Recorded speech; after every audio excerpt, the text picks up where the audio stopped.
할렐루야. 하나님의 은혜가 이 시간 우리들 모두에게 임하기를 주님의 이름으로 축원합니다.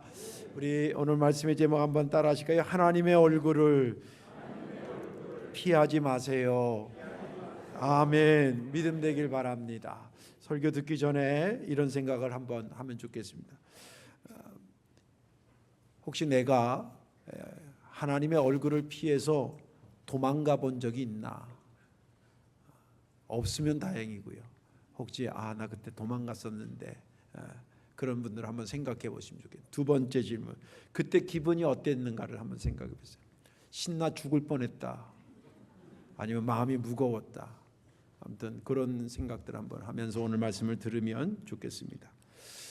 제가 지금 목회하는 이 성도교회는 아시다시피 대도시 목회고 또 지역 목회이라고 볼 수가 있습니다. 그런데 제가 목회하던 그 화성에서의 목회는 준시골 목회고요. 그리고 동네 목회였습니다. 마을 사람들이 얼마 없었기 때문에 제가 거의 대부분 알고 속속들이는 몰라도 대충 얼굴은 알고 또 그분들도 내가 누군지를 알고 그런 동네 목회를 했습니다.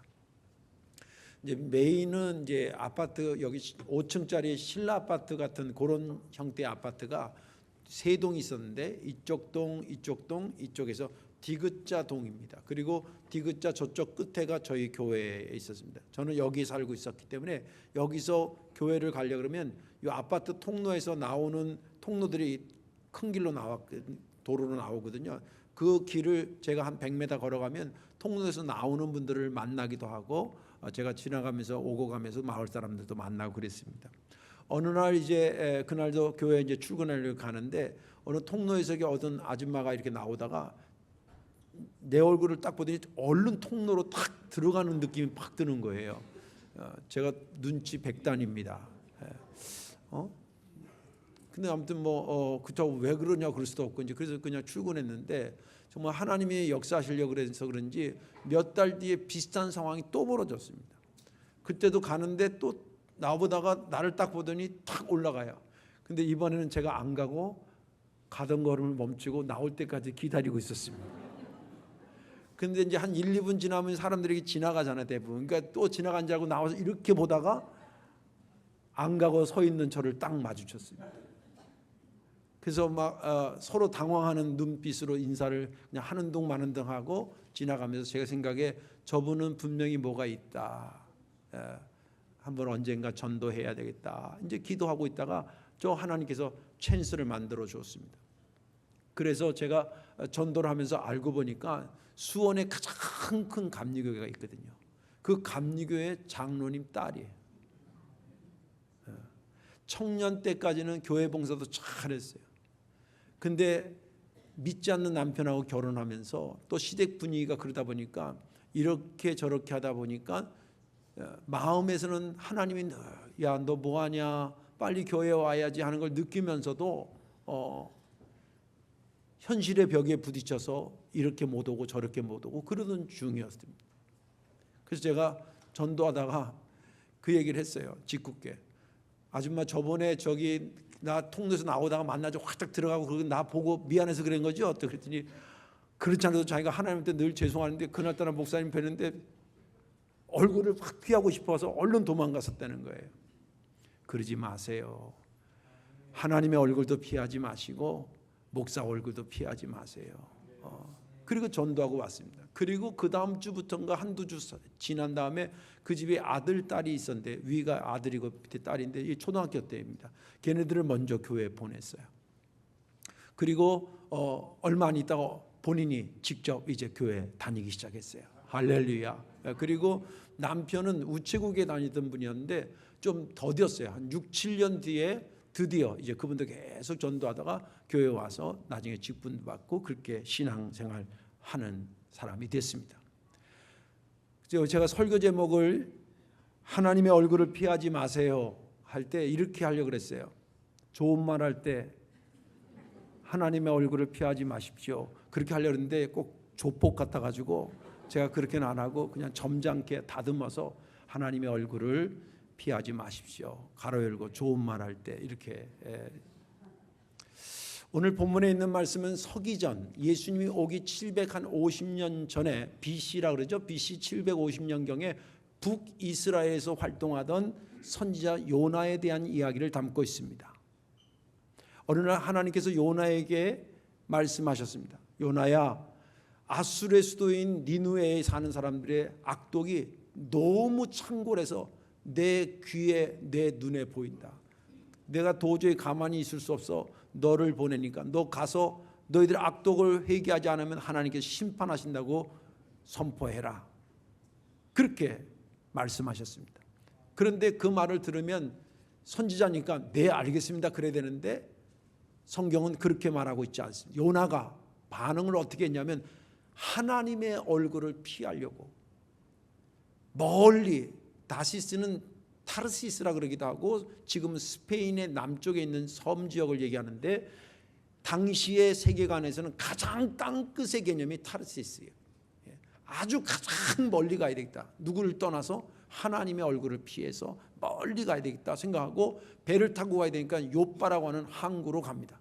마침 거기에 다시스로 가는 배가 사람들을 기다리고 손님들을 기다리고 있는데 그거 보고 아이쿠 잘 됐구나. 그래서 하나님의 얼굴을 피하려고 온 요나가 뱃삭을 내고 그 배를 타고 이제 항해가 시작이 됐습니다.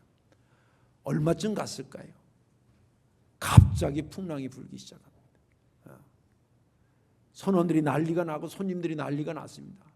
이러다가는 배가 파손돼서 물에 빠져 죽게 생긴 처지가 됐습니다. 그 선장이 막 사람들 깨우면서 사람들을 막 하면서 당신들이 믿는 신들에게 기도하라고 막 그러는데 그래서 막 구석구석을 막 찾아다니다 보니까 배 밑창에 아주 널브러게 쭈그리고 잠을 깊이 잠든 사람 하나 발견했는데 보니까 누구냐면 요나가 잠들어 있었습니다.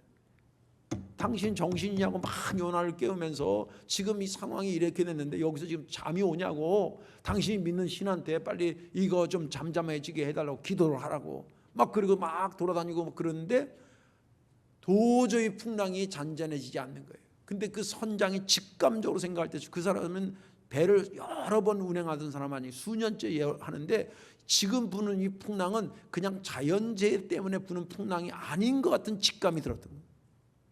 그래서 거기 있는 사람들한테 이게 보나마나 여기 타지 말아야 될 아주 큰 죄를 지은 사람이 탄 것 같은데 누군지 모르니까 우리 제비뽑기를 하자 그래서 제비를 뽑았는데 누가 뽑혔어요? 요나가 뽑혔어요. 그러니까 그 선장이 다구치기 시작하면 당신 뭐 하는 사람이요? 당신 어느 지역에서 살던 사람이요? 당신 민족이 누구요? 나라가 어디요? 막 묻습니다. 그 말은 왜 탔냐 그 뜻이죠. 그랬더니 상황이 그러니까 요나가 할 수 없이 자기의 솔직한 얘기를 합니다. 저는요 사실 히브리 사람입니다. 이스라엘 사람이고요. 나는요 하늘과 바다를 만드신 하늘의 신인 여호와 하나님을 경외하는 자, 섬기고 믿고 의지하고 사랑하는 사람. 그런데 제가 이렇게 풍랑이 일고 잔잔해지지 않는 것을 보니 내가 지금 하나님의 얼굴을 피해가지고 도망가고 있는 중인데 그게 결정적 원인인 것 같습니다. 그 얘기를 들으니까 거기 있는 사람들이 이제 난리가 난 거예요. 당신 타지 말아야 될 사람이 여기 타가지고 지금 우리 다 죽게 생겼다고 막 난리를 하는 그런 상태에서 오늘 본문은 끝납니다. 저는 지난 주간에 이 본문을 보면서 굉장히 마음이 아픈 그런 마음으로 5절 말씀을 깊이 묵상하게 됐습니다. 5절에 보면 이렇게 기록되어 있습니다. 사공들이 두려워하여 각각 자기의 신을 부르고 또 배를 가볍게 하려고 그 가운데 물건들을 바다에 던지니라. 그러나 요나는 배 밑층에 내려가서 누워 깊이 잠이 든지라. 이 말씀을 보면서 선지자 요나의 가장 초라한 모습을 보는 거예요. 하나님의 얼굴을 피한 그 요나의 모습이 풍랑이 있는데 배 밑창에 내려가 가지고 거기서 쭈그리고 잠들어 있는 그 모습을 비춰주는데 이건 정말 선지자로서는 보여줘서는 안 되는 모습을 보여주고 있는 거예요. 목사도 그렇잖아요. 교인들한테 보여줄 모습이 있고 보여주지 말아야 될 모습이 있는데 하나님의 얼굴을 피해 가지고 간 요나가 보여준 모습은 정말 초라하기 그지없는 그 모습을 보면서 이거 안 되는데, 그런 생각을 하면서 여러 가지 생각을 하면서 말씀을 봤습니다. 오늘 말씀에 저와 여러분들이 은혜 받으시고 하나님의 얼굴을 피하지 마시고 하나님의 얼굴을 대면하여 복된 자가 되시기를 주님의 이름으로 축원합니다.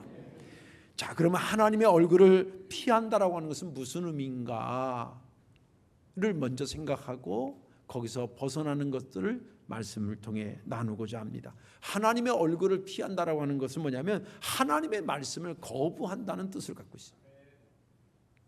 얼굴을 피했다는 것은 그분의 말씀을 피했다 그런 뜻입니다.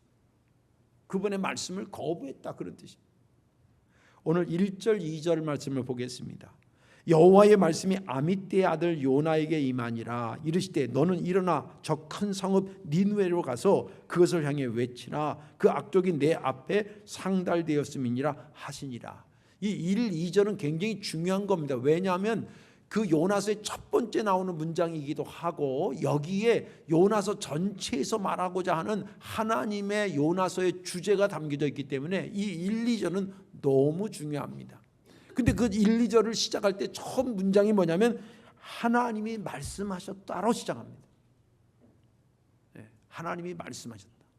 그러면 여러분 생각해보세요. 문장을 여러분 쓰는 작가라고 생각하면 누가 말씀했다 그러면 그 다음 문장을 뭐로 받는 게 가장 매끄럽게 가요? 누가 말씀했다, 누가 들었다로 들어가야 돼요. 그죠? 목사가 설교했다, 그 교회 성도들이 그 말씀을 들었다. 이렇게 갈 때 문장이 매끄럽게 가는 거예요. 그런데 오늘 본문은 안타깝게 3절은 그렇게 말씀을 들었다로 표현되지 않고 말씀을 거부했다라고 표현됩니다. 3절을 읽어드릴게요. 그러나 요나가 여호와의 얼굴을 피하려고 일어나 다시스로 도망하려 하여 욥바로 내려갔더니 마침 다시스로 가는 배를 만난지라. 여호와의 얼굴을 피하여 그들과 함께 다시스로 가려고 뱃삭을 주고 배에 올랐더라. 여기 하나님 말씀을 거부했다는 표현이 2번 나오는데 그 2번이 뭐냐면 하나님의 얼굴을 피했다라고 하는 말로 2번 나옵니다. 여호와의 얼굴을 피하려고 한 번 나오고 여호와의 얼굴을 피하여 이렇게 2번 나옵니다. 제가 늘 말씀드리지만 한 문장 안에 똑같은 단어가 2번 이상 반복되고 있는 것은 강조를 하는 거라고 말씀드렸습니다. 그런 맥락에서 이 3절은 뭘 말하냐면 요나가 하나님의 말씀을 거부하고 또 거부했더라라고 해석할 수 있다는 거예요. 그런데 오늘 여기 3절에만 그런 게 아니라 다른 데서도 요나가 여호와의 얼굴을 피했다는 표현이 또 나옵니다. 10절에 나옵니다. 10절을 보겠습니다.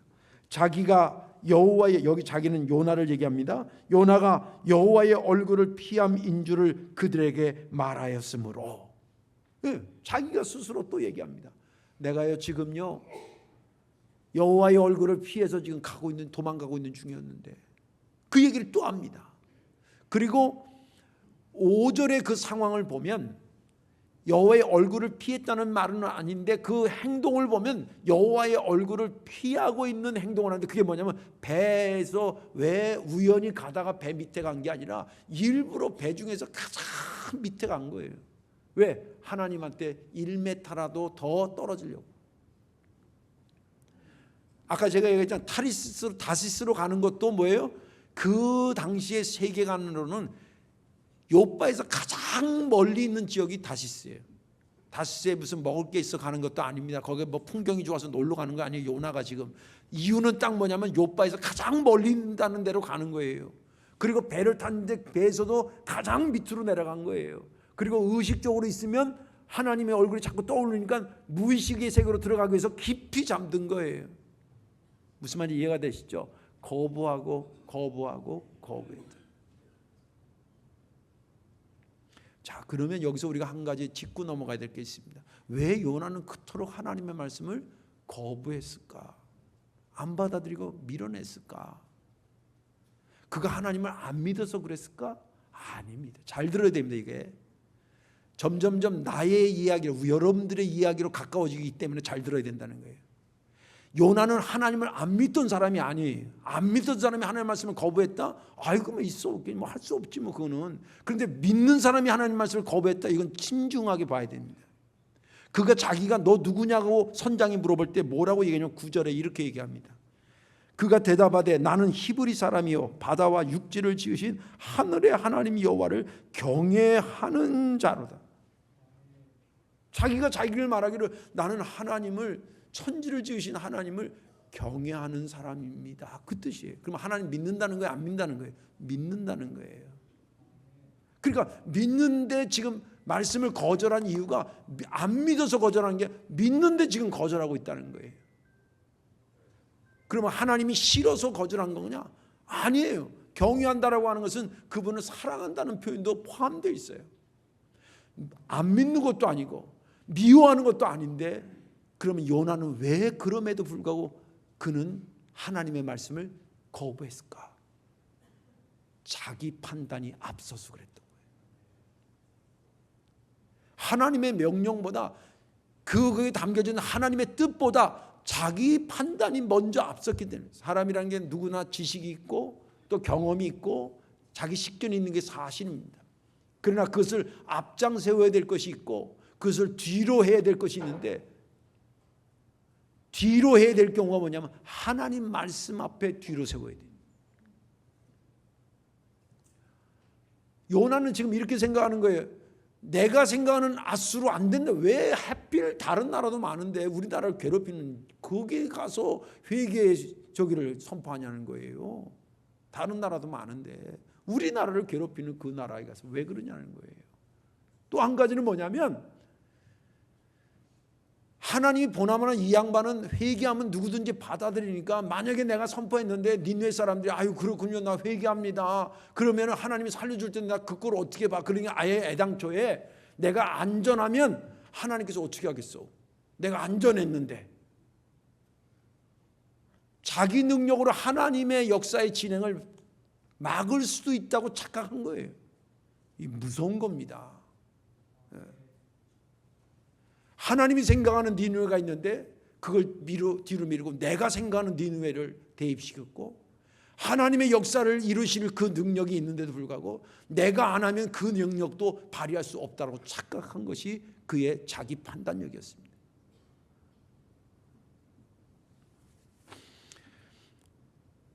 그러고 나서 그에게 온 것은 아까 말한 뱀이 창에 가서 쭈그리고 자는 모습을 드러내고 있는 것입니다.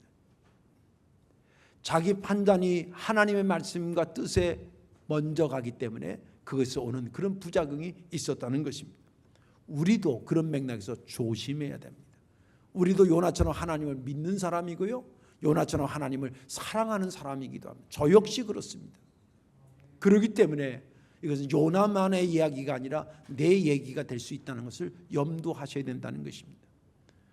우리가 하나님의 말씀을 접하는 게 크게 여러 가지 분야가 있지만, 내가 직접 성경을 읽을 때와 하나님 말씀을 듣는 지금과 같은 것이 내가 하나님의 말씀을 만날 때입니다. 성경을 읽을 때 방법을 가르쳐 드리는 거예요. 자기 판단력을 앞장 세우려고 하지 않으려면 성경을 읽을 때 내가 성경을 읽는다고 그렇게 생각하고 읽지 말아요. 내가 오늘 성경을 3장 읽어야 되겠다, 그 결심하지 말라는 게 아니라, 내가 성경을 읽는다는 관점이 아니라 하나님이 성경을 통해서 나에게 말씀을 걸어온다라고 보면서 읽으셔야 돼요. 아주 어려운 얘기지만 잘 하죠. 설교도 마찬가지. 내가 설교를 듣는다 생각하지 말고 하나님은 지금 최용석 목사를 통해서 나에게 말씀을 걸어오고 있다라고 기록하셔요. 그렇게 생각하면 내가 읽을 때는 요렇게 생각하고 저렇게 생각하고 요렇게 판단하고 저렇게 하지만, 하나님이 그 말씀을 통해 나에게 지금 말씀을 걸어온다고 생각하면, 만약에 누가 가는데 목사님 그러면 제가 쳐다봐요 안 쳐다봐요? 쳐다보게 된다고요. 내가 본다가 아니라 그가 부르니까 내가 응한다라고 보는 거예요. 하나님의 말씀의 순종도 마찬가지입니다. 내가 성경을 읽고 내가 판단한다가 아니고 하나님이 내가 성경을 통해서 나에게 말씀을 걸어오시니까 내가 그 말씀을 어떻게 거부할 수 있겠냐고 생각하라는 거예요. 훈련하셔야 됩니다. 그래서 말씀은 판단하는 게 아니라 듣는다가 온, 믿음은 판단해서 생기는 게 아니라 믿음은 들음에서 난다는 말이 그냥 나온 말이 아닌 것입니다. 요나는 들었으나 그 들은 것에 하나님 담겨져 있는 하나님의 뜻을 판단하지 않고 하나님의 뜻을 먼저 헤아리지 않고 자기가 갖고 있는 생각이, 자기 판단을 앞장 세우다가 하나님의 얼굴을 피하는 결과를 가져온 것입니다. 하나님 말씀이 접할 때에 믿음으로 받으시고 감동받으시고 심었고 그 말씀대로 순종해 나갈 때에 하나님을 얼굴을 피하지 않고 만나는 것임을 믿으시기를 주의 이름으로 축원합니다. 또 한 가지는 뭐냐면, 하나님의 얼굴을 피한다라고 하는 의미는 뭐냐면, 잘 들으세요, 하나님과 대면할 축복의 기회를 놓친다는 뜻이에요. 하나님의 얼굴을 피하지 말아라 그렇게 하는 얘기는 뭐냐면, 하나님의 얼굴을 피한다는 것은 하나님을 대면할 축복의 기회를 놓치는 것이기 때문에 그렇습니다. 성경 두 개를 읽어드릴게요. 5절 말씀입니다. 다시 읽읍니다. 사공들이 두려워하여 각각 자기의 신을 부르고 또 배를 가볍게 하려고 그 가운데 물건을 바다에 던지니라. 그러나 요나는 배 밑층에 내려가서 누워 깊이 잠이 든지라. 5절 말씀이 있고요. 또 하나는 열왕기하 14장 25절 말씀을 읽어드리겠습니다. 이스라엘 하나님 여호와께서 그의 종 가드헤멜의 아미떼의 아들 선지자 요나를 통하여 하신 말씀과 같이 여로보암이 이스라엘 영토를 회복하되 하맛 어귀에서부터 아라와 바다까지 하였으니. 이 두 말씀은 공통점도 있고 차이점도 있습니다. 공통점은 뭐냐면 둘 다 지금 요나를 말하고 있는 거예요. 5절 말씀도 요나를 얘기하고 있고 열왕기하 14장 말씀도 역시 요나를, 아미떼의 아들 요나라고 정확히 손자라고 명시하고 있습니다. 그런데 차이점이 뭐냐? 5절 말씀은 하나님의 얼굴을 피한 요나의 모습이고 열왕기하 14장 말씀은 하나님의 얼굴을 뵙고 있는 요나의 모습이라는 거예요. 근데 어떻게 다르게 나타났냐면, 하나님의 얼굴을 뵙고 있던 이 요나는 얼마나 힘있고 담대하게 왕을 향해서 하나님이 당신한테 이렇게 얘기했습니다 라고 왕한테 담대하게 선포하는 그런 든든한 모습에 마치 장군과 같은 제대로 된 선지자의 모습을 그리고 있고, 5절의 말씀은 하나님의 얼굴을 피한 요나는 배 밑창에 내려가서 쭈그리고 깊은 잠에 빠져 있는 모습을 보여주고 있다는 거예요. 여러분 한번 생각해 보세요. 어떤 모습이 제대로 된 선지자의 모습? 여러분들이 목사에 대해서 적어도 목사님은 이래야 돼, 그런 기준이 있는 그런 것처럼 선지자는 적어도 이래야 돼, 그럴 때에 배 밑창에 가서 쭈그리고 잠이 깊이 든 그 선지자가 제대로 된 모습인가? 아니면 왕 앞에서라도 하나님의 말씀을 정확하게 힘있게 증거할 수 있는 그런 사람이 제대로 된 선지자인가? 당연히 하나님을 대면하고 있는 선지자가 제대로 된 선지자라고 하는 것을 인지하실 것입니다. 하나님을 대면하는 자가 복될 줄로 믿습니다. 성경은요, 하나님을 대면해, 얼굴을 피하지 않고 하나님을 대면해 가지고 복받은 사람 여러 명 소개하고 있는데, 그 중에 뺄 수 없는 사람이 누구냐면 모세였습니다. 모세에 대해서 신명기 34장에 이런 사람이라고 최종적으로 평점을 매겼는데, 그 평점에 대한 이야기가 신명기 34장 10절에 이렇게 말하고 있습니다. 그 후에는 이스라엘에 모세와 같은 선자가 일어나지 못하였나니, 모세는 여호와께서 대면하여 아시던 자, 대면이라는 것은 face to face, 얼굴 대 얼굴을 맞대고 알 정도다. 이건 하나님이 모세를 어떻게 생각해요? 모세? 아이고, 내가 잘 알지. 얼굴과 얼굴을 대면해서 알 정도로 알지. 이건 친숙해도 보통 친숙한 게 아니다, 그 뜻입니다. 그럼 모세가 애당초부터 하나님하고 대면하면서 그렇게 있었던 사람은 아니었습니다. 아시다시피 하나님께서 고통받고 있는 저 이스라엘 백성들을 출애굽시켜야 되지 않아, 너 좀 가라 그럴 때 간다 그랬어요? 맨 처음에 못 간다 그랬어요? 못 간다 그래요. 자기 말도 둔하고 그래, 아론을 붙여줄게, 능력이 없고 지팡이 줄게, 이거 던져봐, 뱀 되고 다시 잡아봐, 지팡이 되고, 이런 능력도 보여줘요. 그래서 최종적으로 모세가 뭐라 그래요? 알겠습니다 하나님, 가겠습니다. 순종하면서부터 대면하기 시작해요. 할렐루야, 잘 들으세요. 순종하면서 대면. 그래서 그가 출애굽에서 이스라엘 백성들 데리고 나왔는데, 이스라엘 백성들이 말을 잘 들을 때도 있고 잘 못 들을 때, 막 괴롭힐 때 그가 한 건 하나님을 대면하는 거. 하나님 엎드렸다 그래 성경에. 하나님 어떻게 하면 죽겠어요? 지금 누굴 만나고 있는 거예요? 하나님 만나고 있는 거예요. 물이 안 나오면 하나님, 먹을 게 없으면 하나님께 엎드리고, 계속 힘들지만 하나님께 엎드리고 그분을 만나면서 자기에게 주어진 사명을 감당하고 있었어요.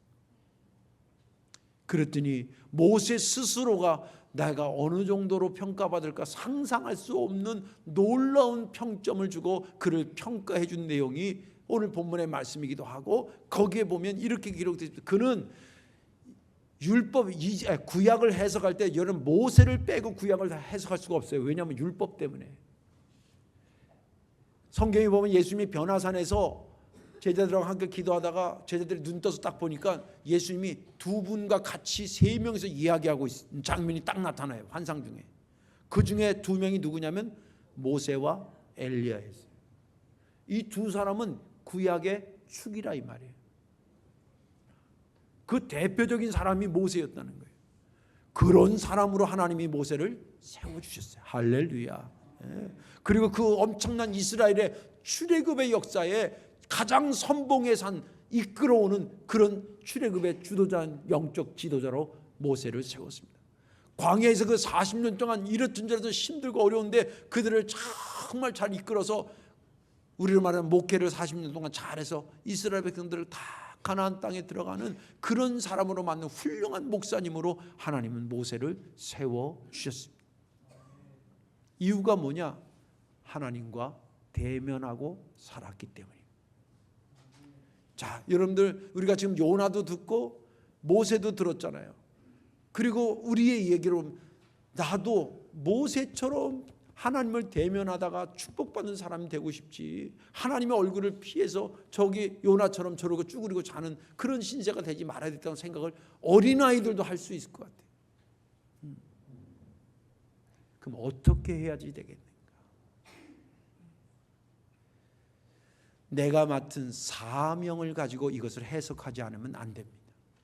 왜 그러냐면 지금 얼굴을 봤다 안 봤다는 거울 보듯이 사람을 봤다 안 봤다가 아니고 하나님 봤다 안 봤다가 아니고, 요나와 모세는 공통점이 있는데 둘 다 사명을 받은 사람이에요. 너는 니느웨에 가서 복음을 증거하라 그러고 너는 이스라엘 백성을 출애굽시키라는 사명을 받은 사람이에요. 차이점이 있다면 뭐냐면 요나는 그 사명을 버린 사람이에요. 표현하기로 하나님의 얼굴을 피했다고 말하고 있고, 모세는 그 사명을 감당한 사람이에요. 그 사람을 표현하기를 하나님을 대면한 자라고 말한다는 거예요. 그러면 우리 것으로 해석하면 뭐냐면, 내가 맡은 사명이 작든 크든 그것을 잘 감당하면 하나님을 대면하는 것이고 하나님의 얼굴을 피하는 것이 아니므로 복된 자가 되겠구나, 이렇게 생각하면 맞다는 거예요. 근데 문제는 뭐냐면 나는 뭐 요나처럼 그 훌륭한 선지자도 아니고 모세처럼 그 훌륭한 목사님도 아닌데 내가 뭐 그건 목사님들과 해당되는 거 아니야. 절대 그렇지 않습니다. 예수 그리스도를 통해서 구원받은 사람은 누구든지, 어린아이든지 큰 사람, 장년이든지 누구든지 한 가지 이상 사명을 받으신 줄로 믿으시기 바랍니다. 저희 우리 꼬맹이들이 와서 하지만 쟤네들이 어떨 때는 1층에서 내가 금방 좀 전에 만났는데 뭐하다가 4층까지 올라갔더니 목양실에 갔더니 벌써 와 있어. 근데 쟤네들이 얼마나 들락날락하고 올라갔다 내려갔다 하면서 교회 분위기를 얼마나 활기차게 하는지. 여기 70 넘으신 권사님 보러 그래라 그래봐요. 다음날 정형외과 가는 수밖에 없어요.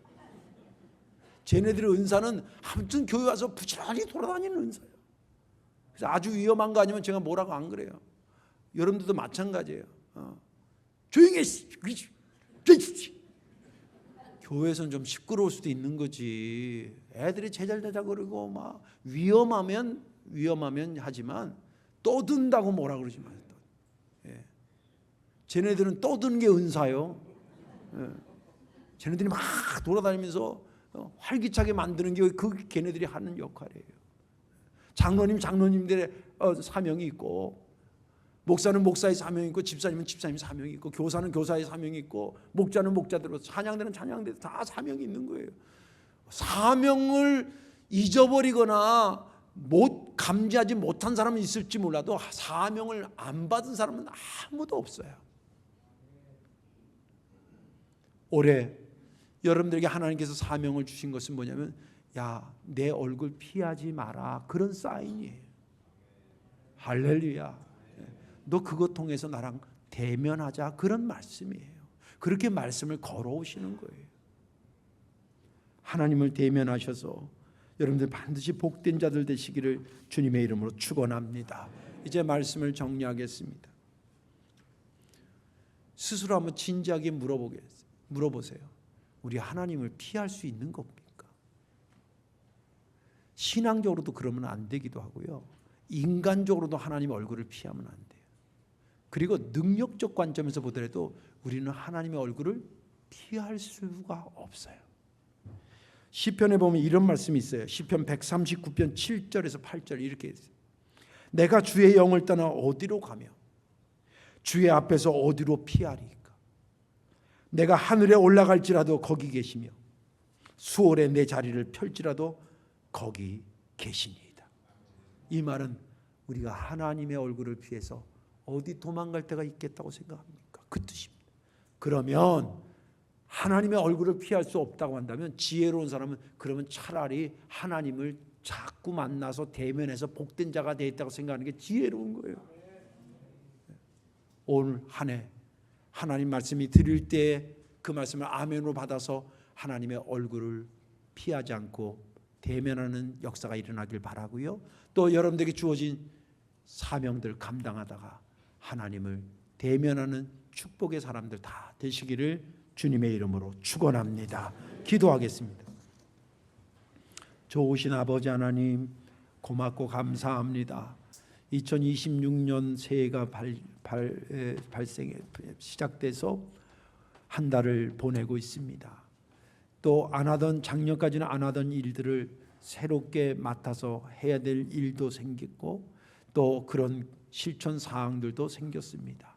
아버지 하나님, 이런 것들을 통해서 하나님께서 우리에게 말씀을 걸어오고 있다는 믿음을 가지고 아멘으로 받고 순종하며 그것을 따르다가 주님의 얼굴을 피하는 것이 아니라 주님의 얼굴을 대면하고 알아가는 그런 복된 자가 될 수 있도록 은혜를 더하여 주옵소서.